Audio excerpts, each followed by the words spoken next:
A paz do Senhor, meus amados irmãos. Estamos aqui mais uma vez para falarmos das grandezas de Deus, para anunciarmos as boas novas de Cristo. Como falei anteriormente, estaríamos transmitindo uma mensagem hoje a partir das 19h30. Estamos aqui para fazer isso, trazer uma palavra do coração de Deus para os nossos corações, como alimento, como um despertamento, como uma reflexão. Esse que vos fala é o pastor Sandro Santana, pastor da Assembleia de Deus na rua Dom João IV, ministério Vem Viver, aonde temos como pastor presidente pastor Elielci Crispim Costa, qual tem a responsabilidade de administrar esse ministério tanto espiritualmente quanto como organização, a igreja como organização. Nossa igreja matriz fica em Marechal Hermes, também no Rio de Janeiro, na rua Arapoiaba, número 440. E nessa noite nós queremos tirar lições de um texto bíblico que se encontra em 1 Reis, no capítulo de número 19 e o versículo de número 21, que fala da chamada de Eliseu ou a separação de Eliseu para o ministério profético. Então nós estaremos observando ensinos muito importantes para as nossas vidas. Então estaremos orando nesse momento para que Deus aplique a sua palavra aos nossos corações, nos dê entendimento, sabedoria dos altos céus, para que nós sejamos alimentados, para que nós sejamos revestidos pela presença de Deus. Senhor Deus e Pai, nós te exaltamos, te glorificamos por termos a oportunidade de estarmos em vida, com a possibilidade, Senhor, dada por Ti, de pregarmos as boas novas. Fala aos nossos corações, que possamos tirar, Senhor, ricas lições e aplicar nas nossas vidas. Que o Senhor nos direcione, nos guie, alcance, Senhor, vidas transformando em entendimento para a Sua glória. Nós te oramos agradecidos, em o nome santo do Seu Filho amado Jesus. Amém. Então, nós estaremos falando nessa noite a respeito do serviço a Deus. Deus nos chamou para realizar a sua obra, cumprir uma missão aqui na face da terra. E nós gostaríamos de estar tematizando, essa mensagem com o seguinte tema: servos de Deus, esses fazem a diferença. Servos de Deus, esses fazem a diferença. Referência bíblica, mais uma vez, falando. 1 Reis, no capítulo 19, o versículo 21. Leiamos nesse momento. Voltou, pois, de atrás dele e tomou uma junta de bois e os matou, e com os aparelhos dos bois cozeu as carnes e os deu ao povo e comeram. Então se levantou e seguiu a Elias e o serviu. Então, meus amados irmãos, nós vemos aqui se iniciando praticamente o ministério profético de Eliseu, e findando o ministério de Elias. Elias, ele surge na história de uma forma repentina, quando o povo de Israel se encontravam apostatado da fé, desagradando a Deus, servindo a outros deuses, e sem ser contado ou sem ser falado da sua genealogia, ou seja, dos seus ancestrais, a Bíblia fala de um personagem chamado Elias, também exercendo o ministério profético, pregando contra o pecado, porque a idolatria, ela é pecado, ela é abominável aos olhos de Deus. E esse início ministerial de Elias, ele impacta a nação de Israel, porque ele vem falando não com palavras persuasivas de homem, como diz o apóstolo Paulo, mas Elias se manifesta na demonstração do Espírito e poder. É dessa forma que Elias inicia o seu ministério, com a palavra profética ao rei de Israel, dizendo que enquanto não for proferido através dos seus lábios que haja chuva, Deus não dará chuva a Israel. E Deus, ele confirma a palavra de Elias. Tiago diz em sua carta, lá no Novo Testamento, séculos depois, que pelo período de 3 anos e meio não houve chuva. Então o povo tem um encontro com um avivamento, experimenta um avivamento através das manifestações sobrenaturais realizadas através de Elias, como a falta de chuva, como por exemplo quando Elias clama diante de quase toda a nação de Israel, depois de desafiar os profetas de Baal para que mandasse fogo e consumisse o holocausto. Nós não vamos entrar em detalhes aqui como foi feito esse desafio, porque não é o mais importante, não é isso que nós queremos falar. Mas os profetas clamam a Baal e Deus não responde. Elias, depois de ter consertado o altar, ele clama a Deus, preparado o altar, ele clama a Deus, e Deus responde com fogo e recebe a oferta oferecida por Elias, representando a resposta de Deus a um servo fiel, a um verdadeiro adorador. Então o nome de Deus é glorificado depois que todas as pessoas veem isso. Observamos que algo parecido acontece quando Jesus Cristo também inicia o seu ministério terreno, quando a nação de Israel também está distante de Deus pelo período de 430 anos, que é o período conhecido na teologia como período interbíblico, o período entre o livro de Malaquias e o primeiro evangelho, no caso Mateus, que é quando Deus ele se silencia. É um período que Deus ele não levanta profetas, apesar de haver servos tementes, como Simeão, como a profetisa Ana, como Zacarias, como Isabel, como a própria Maria, mãe de Jesus, que temia, mas ninguém até então exercia o ministério profético, pois Deus havia se entristecido. O povo estava distante de Deus, não tinha como Deus realizar grandes coisas, porque o pecado, como diz Isaías no capítulo 59, faz divisão entre Deus e o homem, e a iniquidade encobre o rosto de Deus para que não vos ouça, ou seja, não ouve aqueles que estão em pecado, aqueles que estão na prática da iniquidade.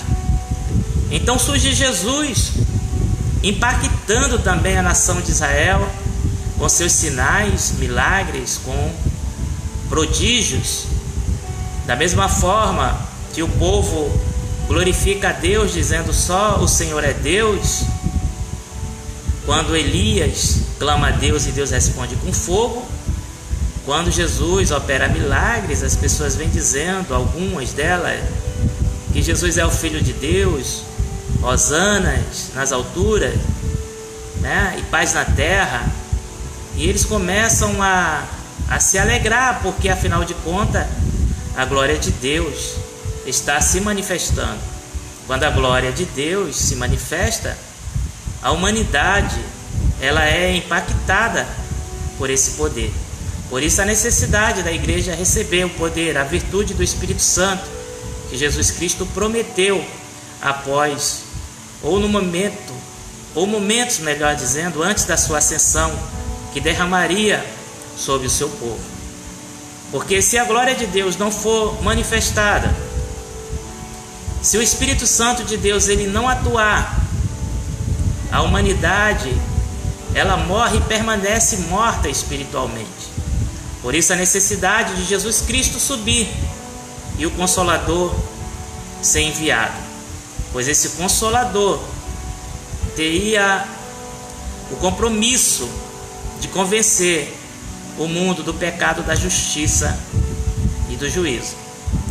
Então, dentro dessa introdução que nós trazemos aqui, do que nós lemos, nós observamos que o Antigo Testamento é um tipo do Novo.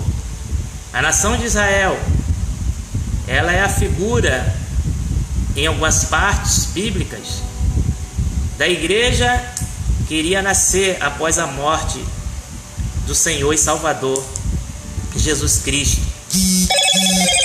Então nós observamos que Elias, aqui dentro desse texto que nós observamos e desse cenário de apostasia e frieza espiritual, ele está representando a figura do nosso Senhor e Salvador Jesus Cristo.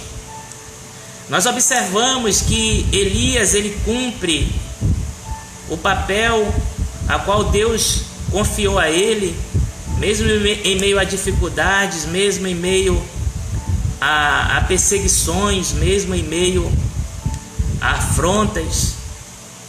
Elias sente no final do seu ministério, quando ele entra na caverna, mas no final de tudo, após pensar em voltar para dentro da caverna, depois de Deus ter enviado um forte vento, um terremoto e uma voz suave, o texto diz em 1 Reis 19 que ele vai voltando para a caverna e Deus fala novamente para ele.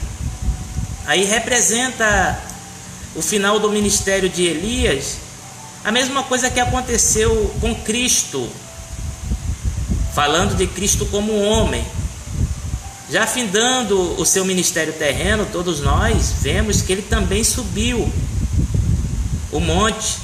Ele chama os discípulos para orar com ele. E lá no Getsêmani, ele diz para o Pai que ele está sentindo a dor. Ele revela ao Pai: se possível, passa de mim esse cálice, todavia não seja feita a minha vontade, mas a sua. Mas depois de ter orado, e quando nós oramos, não somos nós só que falamos, mas Deus também fala. Com certeza Jesus Cristo, que sempre teve uma vida de comunhão com o Pai, Jesus Cristo, ele obedece, ele vai cumprir o ministério dele, a qual Deus confiou, e para isso ele veio para a face da terra, para cumprir o ministério, para morrer pela humanidade. Dá para notar, você pode perceber que Elias é uma figura de Cristo. Ele pensa em desistir, ele pensa em voltar para a caverna e ali findar o seu ministério daquela forma. Mas ele recebe a ordem de Deus quando fala para ele ungir 2 reis, o de Israel e o de Judá, e para que ele venha ungir a Eliseu como profeta em seu lugar. E Elias, sendo uma figura de Cristo, ele é obediente à ordem de Deus. E nós observamos do texto que nós lemos aqui, em 1 Reis 19, que Elias, ele tem um encontro com Eliseu. No versículo 19, o texto diz que ele lança a capa sobre Eliseu. E mesmo sem falar nada, Eliseu, ele entende o que aquilo representa. Ele entende que aquilo é um chamado. Você pode observar, meu irmão, da mesma forma aconteceu no ministério de Jesus. Jesus Cristo andando pela Galileia, ele encontrou alguns discípulos, no caso de Pedro e André, seu irmão, João e Tiago. Jesus Cristo chamou e logo eles abandonaram a rede e os barcos e seguiram a Jesus. Nós estamos falando de uma pregação alegórica ou simbólica, você utiliza o termo que você preferir, comparando o Antigo Testamento ao Novo Testamento. E eles abandonando tudo, eles seguiram a Jesus.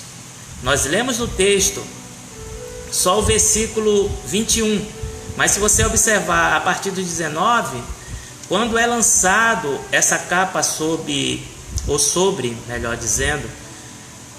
Eliseu, ele entende que aquilo é um chamado. E ele deixa tudo aquilo que ele está fazendo. E o final do versículo que nós lemos, que foi o versículo 21, você vai observar que ele seguiu,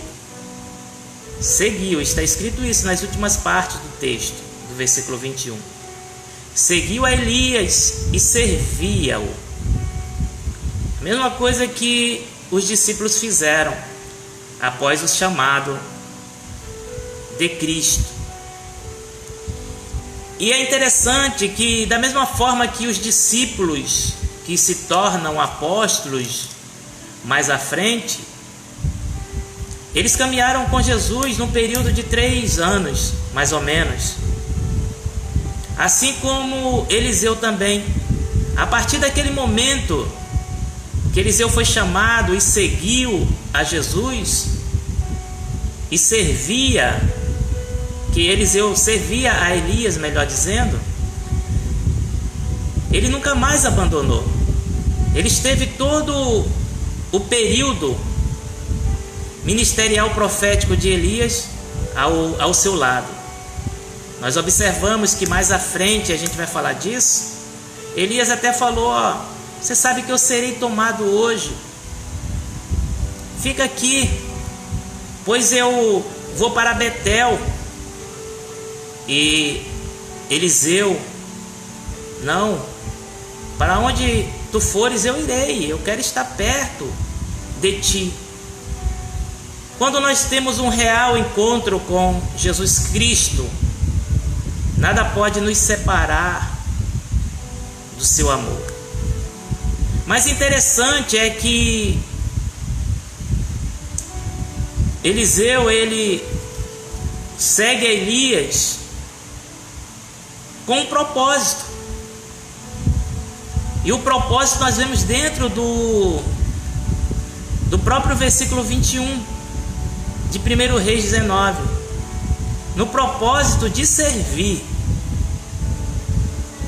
Deus havia ordenado a Elias que ungisse como profeta.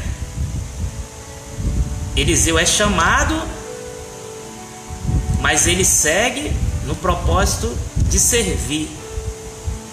Ele entende, o profeta, o líder,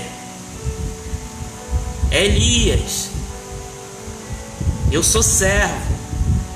E por isso nós intitulamos essa mensagem com o tema que eu já falei: servos de Deus. Esses fazem a diferença. Então Eliseu, ele segue a Elias aonde Elias está. Ele presta atenção no que o seu líder ensina, o que seu líder fala, o que seu líder faz. E Elias vai para um lado, ele vai com Elias. Elias toma uma decisão, ele concorda com Elias. Elias fala e ele obedece. Ele está na condição de servo, ele está na condição de uma pessoa que está ali para cooperar, que está ali para ajudar, que está ali para contribuir, que está ali até o momento para auxiliar. Ele não sabe de nada até então, do que vai acontecer na sua vida futuramente, mas ele sabe o que ele tem que fazer no momento presente. Isso é muito importante, meu amado irmão, minha amada irmã, você que está do outro lado. Entender que não há cumprimento de verdadeiro evangelho sem o serviço sincero a Deus. Quando nós nos achamos autossuficientes, quando nós achamos que nós somos capazes, isso aponta para a soberba. E a soberba nunca vai levar o homem à exaltação. Às vezes ele vai pensar que está em lugares altos, mas em instantes, poucos instantes, ele vai ver o lugar que ele se encontra, que é na ruína, que é caído, porque é isso que a Bíblia diz que acontece com alguém que é soberbo, que é altivo de coração.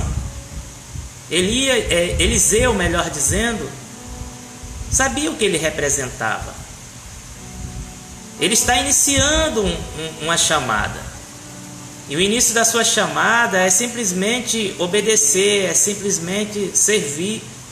Era a mesma coisa que Jesus Cristo queria que seus discípulos fizessem. Observe, estamos fazendo sempre o comparativo do Antigo Testamento, que fala de Elias e Eliseu, com Jesus Cristo e os seus servos, trazendo para os dias de hoje com Jesus Cristo e os cristãos atuais. Eu estou comparando mais com os discípulos para a gente entender o Antigo com o Novo Testamento, mas trazendo para os nossos dias, é a mesma coisa que Deus quer que nós façamos, que nós estejamos na posição de servos, humildes. Se nós somos servos, nós seremos reconhecidos na história de uma forma positiva. Isso é muito importante.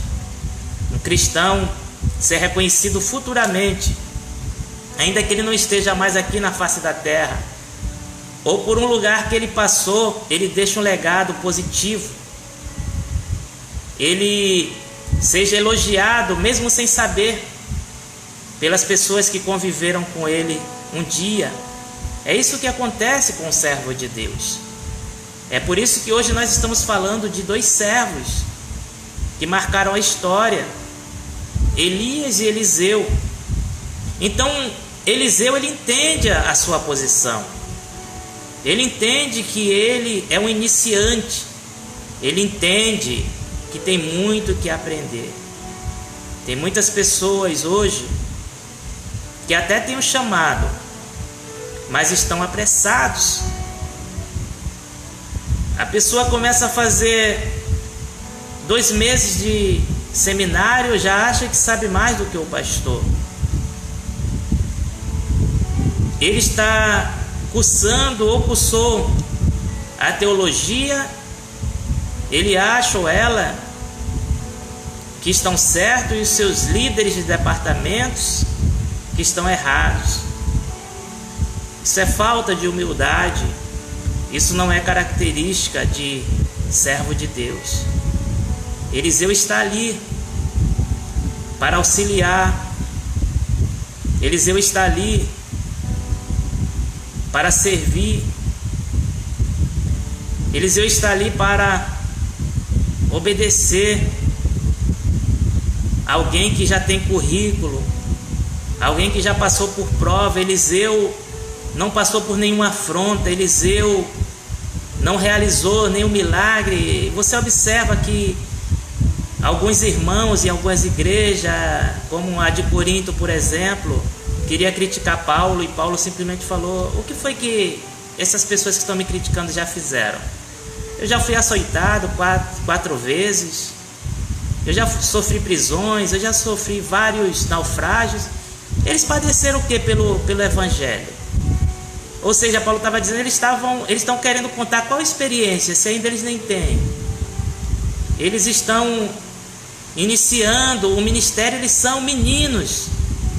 Observe que Paulo fala sempre isso, que nós não devemos ser meninos, inconstantes, levados por qualquer vento de doutrina. Ele fala de meninice, criancice espiritual, alguém que pensa que é maduro, mas na realidade não passa de um bebê espiritual. O servo de Deus, ele sabe a sua posição, e quando ele age como servo, a cada dia ele vai sendo elevado para a glória de Deus.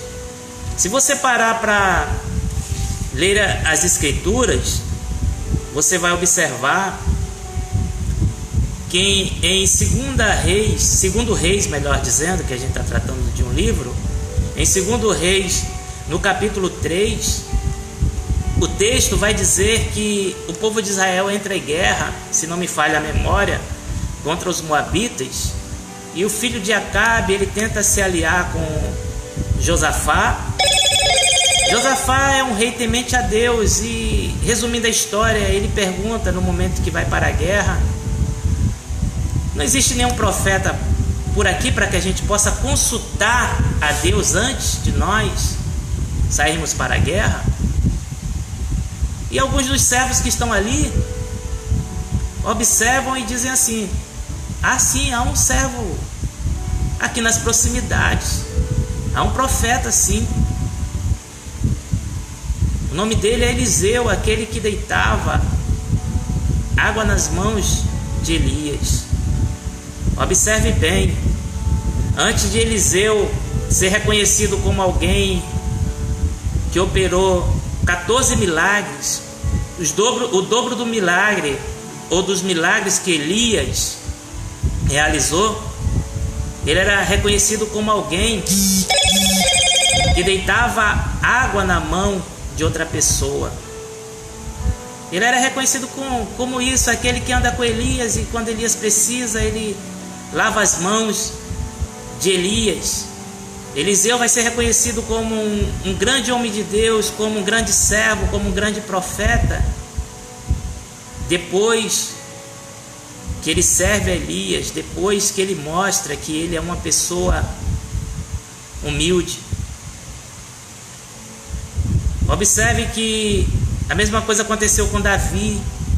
Davi era um simples servo antes de se tornar rei de Israel.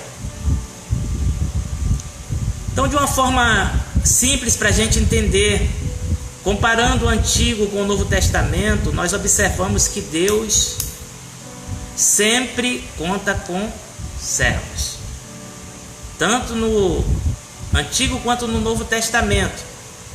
São os servos que se destacam. No olhar humano, um servo, um escravo, ele não tem valor algum. Sua palavra, o seu gesto, as suas atitudes não tem peso algum. No reino de Deus, ao contrário, quem é servo de Cristo, esse tem credibilidade. Esse fala com Deus e Deus responde. Esse é onde ele está, Deus está também. Então nós observamos dentro do texto que foi lido, que Elias, quando ele vai realizar o chamado profético de Eliseu, ou separar Eliseu para o ministério profético, ele lança a sua capa. Eu disse que Elias, ele está representando aqui o próprio Jesus. Eliseu, ele está representando a igreja, os discípulos de Cristo. E essa capa, ela está representando o Espírito Santo. Então, quando a capa ela cai sobre Eliseu, ou Elias lança sobre Eliseu, Eliseu entende o chamado, porque até então, comparando com o Novo Testamento, Eliseu está representando o mundo, a humanidade sem Deus, ocupado com os seus serviços, com o seu trabalho, priorizando as coisas da terra. Então a capa, quando desce sobre ele, representa o Espírito Santo, que no mesmo instante transforma o entendimento, aonde fala que nós somos dependentes de Cristo. E Elias está representando a pessoa do nosso Cristo. Então você nota que quando isso acontece, essa experiência com Eliseu, agora as coisas do mundo não são mais importantes. A sua vontade, as suas ocupações cotidianas, elas podem até mesmo ser importantes, mas não são as mais importantes. Porque ele abandona tudo aquilo, ele renuncia e ele segue a Elias. É isso que um servo de Deus ele faz quando tem um encontro com o Senhor. A vontade de Deus agora prevalece. Elias está representando Deus, está representando a Cristo. Essa capa que é lançada sobre Eliseu representa a regeneração, o novo nascimento, o encontro do homem natural ou carnal com a pessoa de Deus. O homem sendo transformado, o homem nascendo de novo, seguindo a Cristo para não mais o abandonar. Então o tempo ele vai passando. O ministério de Elias tem que se findar e ele tem que suscitar discípulo, assim como Jesus Cristo ele também fez. Jesus Cristo veio à terra, ele iniciou um ministério e esse ministério teria que dar continuidade na face da terra, teria que continuar na face da terra. As maravilhas que ele realizou deveria continuar sendo realizada, ainda que não por ele, mas por alguém. Por isso Jesus Cristo, assim como Elias, que representa Cristo, ele chamou Eliseu, Jesus Cristo chamou os seus discípulos e preparou, ensinou. Em outras palavras, Elias dizia: Eliseu, se você quer ser bem sucedido, é assim que você tem que fazer. Você não lembra de discursos que Jesus Cristo teve com os seus discípulos? Da mesma forma, Elias fazia, porque Elias, ele era um professor, trazendo para os dias de hoje. Havia a escola de profetas. Tanto é que a gente observa lá no capítulo 2 de 2 Reis, os filhos do profetas entendendo, Elias vai ser tomado. As pessoas sabiam que Elias ia ser tomado de repente em um redemoinho, assim como a igreja sabe que Jesus Cristo vai voltar. Então Elias ensina os passos a Eliseu. O nome de Elias é importante a gente relatar aqui, que é Jeová é Deus ou Senhor é Deus. E o nome de Eliseu é Jeová ou Senhor é salvação, representando exatamente o ministério que Eliseu deveria exercer e o que nós como igreja, porque Eliseu representa a igreja, representa os discípulos de Cristo, deve fazer: anunciar que Deus é salvação. Deus em Cristo, Ele é a salvação. Então Elias discipula Eliseu. Eliseu entende os ensinos de Elias, não somente por palavra, mas por tudo que ele observa. E Elias se torna um modelo para Eliseu, tanto é que Eliseu quer estar com ele todo instante, assim como os discípulos queriam estar com Jesus Cristo em todos os momentos, no período de 3 anos que foi o ministério de Jesus. Mas finalmente vai chegando os últimos dias de Elias na face da terra. E Elias diz para Eliseu: ó, você fique aqui, porque eu vou para Betel. Eu falei que Elias e depois Eliseu, que vai se tornar o sucessor de Elias, ele era uma espécie de professor naqueles dias, dos profetas e dos seus filhos. Então havia 3 escolas de profetas naquela época. E antes de ele subir aos céus, ele procura o encontro daqueles que ele sempre discipulou, daquele que ele sempre ensinou.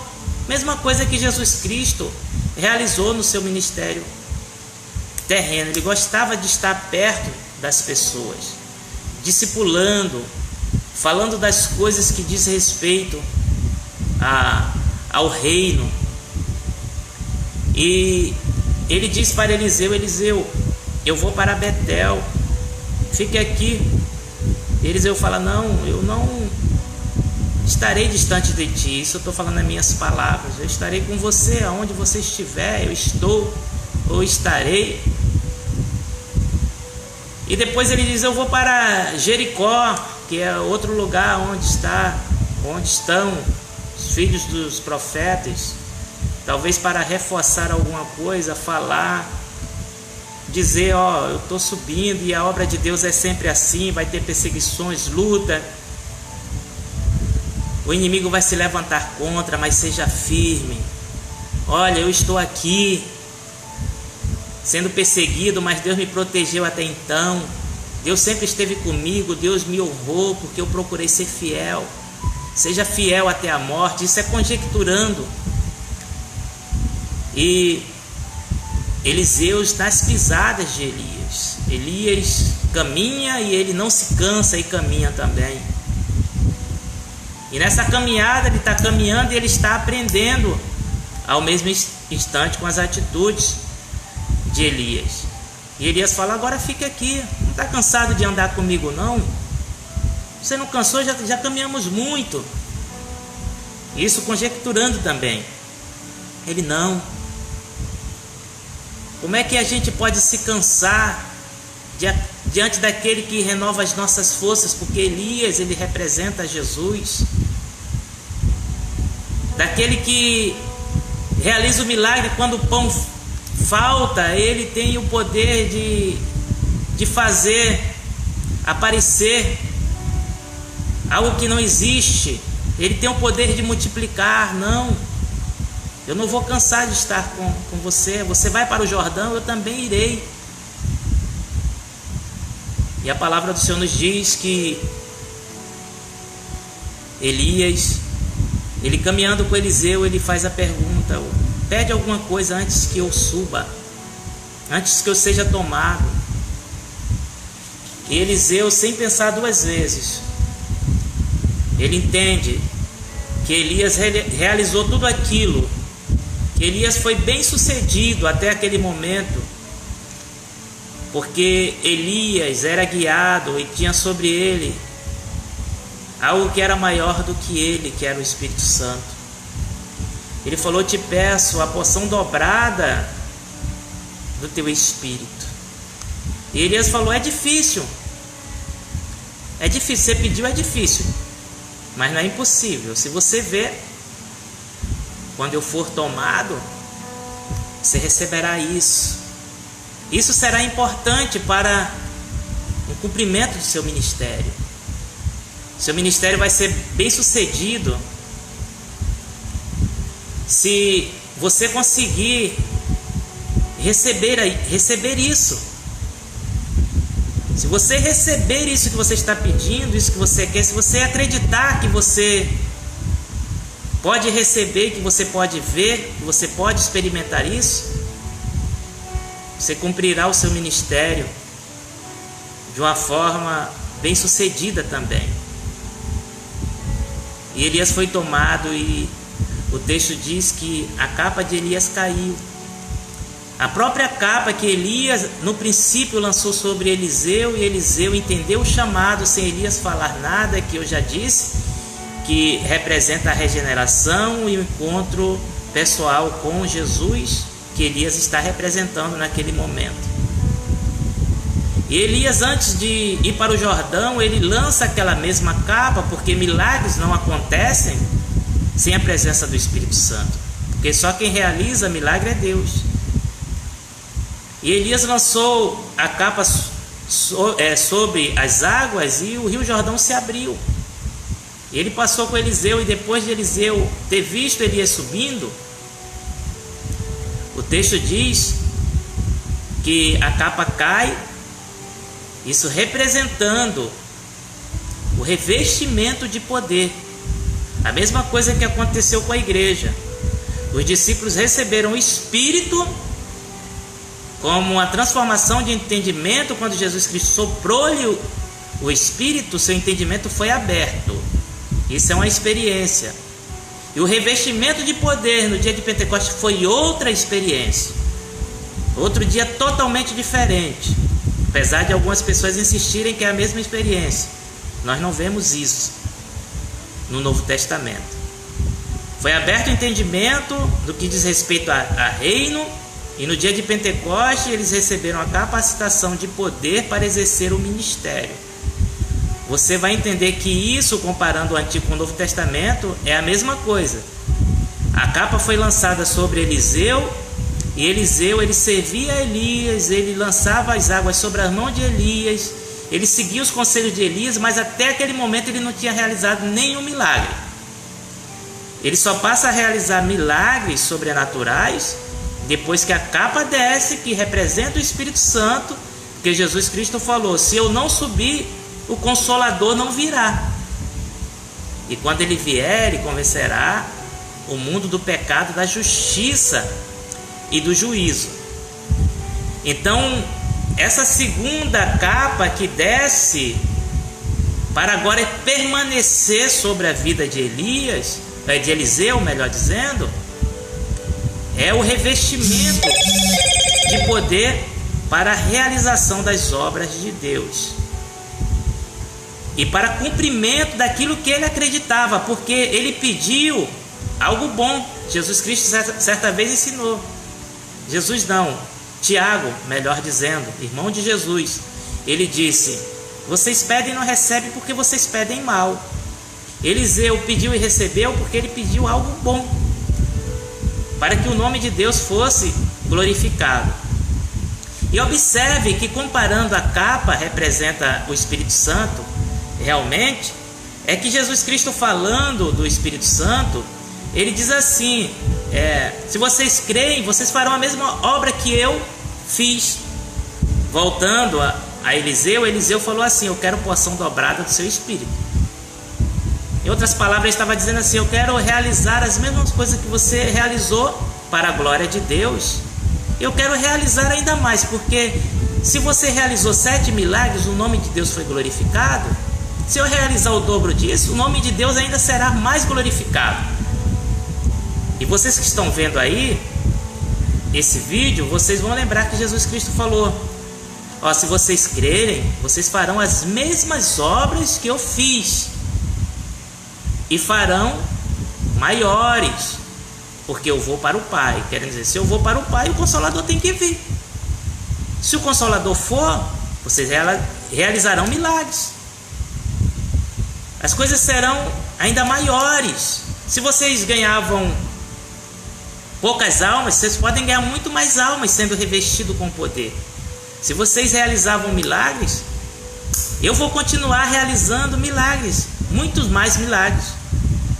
Aí nós observamos que quando Deus ele cumpre a promessa no dia de Pentecostes, promessa feita através de Joel, todos que estão ali, eles são revestidos com o poder de Deus.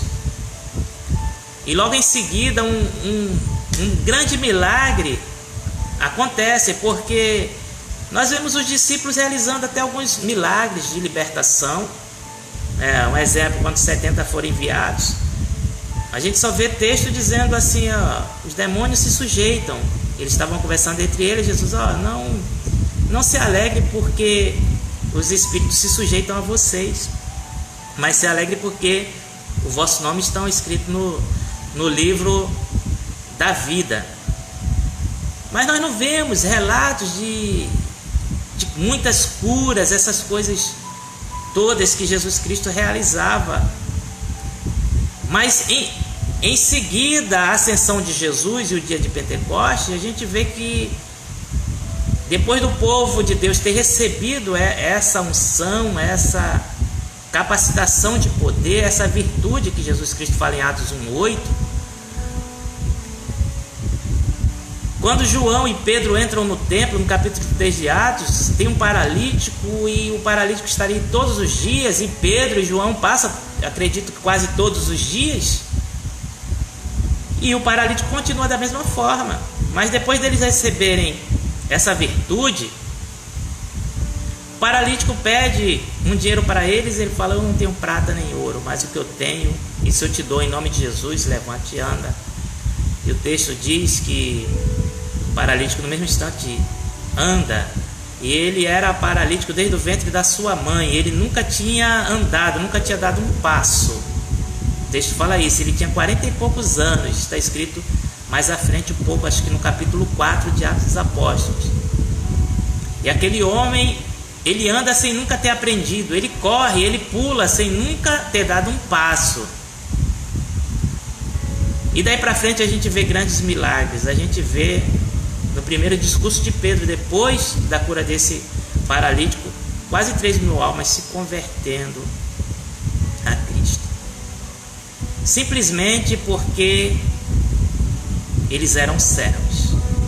Nós vemos Eliseu realizando 14 milagres, o dobro de Elias, simplesmente porque ele era servo. Então, como eu disse no tema, servos de Deus, esses fazem a diferença. Deus hoje ele não conta com teólogo. É importante você ser teólogo. Deus não conta com apóstolo. Deus não conta com reverendo. Você pode ter até esse título, esse rótulo. Deus conta com servo.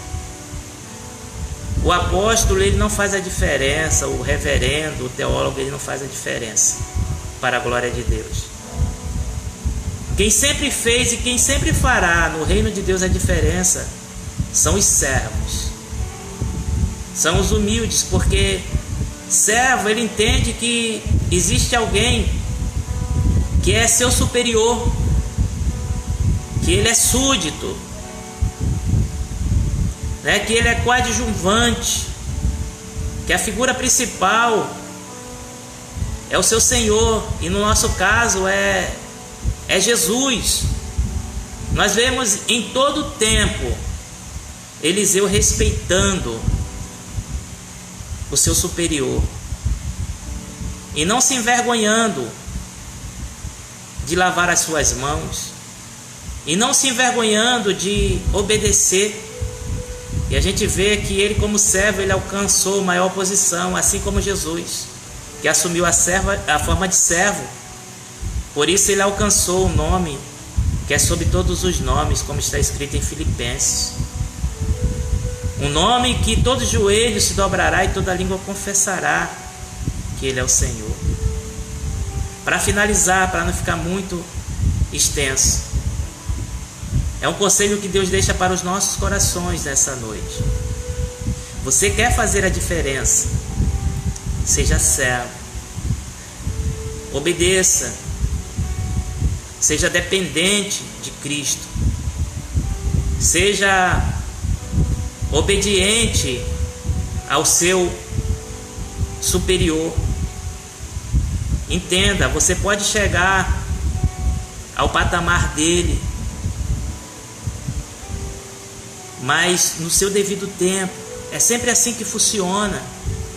Teve o tempo de Jesus Cristo ser exaltado, teve o tempo de Davi ser exaltado, teve o tempo de Eliseu ser exaltado. Nós observamos, para terminar, o apóstolo Paulo, quando ele escreve aos Romanos, ele se refere no capítulo 1, se apresenta no capítulo 1, como Paulo, servo de Cristo. É o primeiro título que ele utiliza, se referindo a ele mesmo. Chamado para apóstolo e separado para o Evangelho de Deus. Então, Paulo, ele vai em uma sequência onde ele diz que ele é servo. Não tem como qualquer pessoa, ou ele até mesmo pode se considerar um apóstolo, mas Paulo, ele só se considerava um apóstolo porque ele era servo. Paulo, ele só entendia que ele era santo para o Evangelho de Deus, ou separado, porque ele era servo. E essa mesma ordem não pode se alterar. É por isso que Paulo, ele é reconhecido na história de uma forma positiva. E é dentro disso que eu quero finalizar esse estudo. A sua história será a mais bela. É isso que Deus, ele quer que aconteça. Se você for servo, você vai ser relembrado na história de uma forma positiva, como Eliseu foi.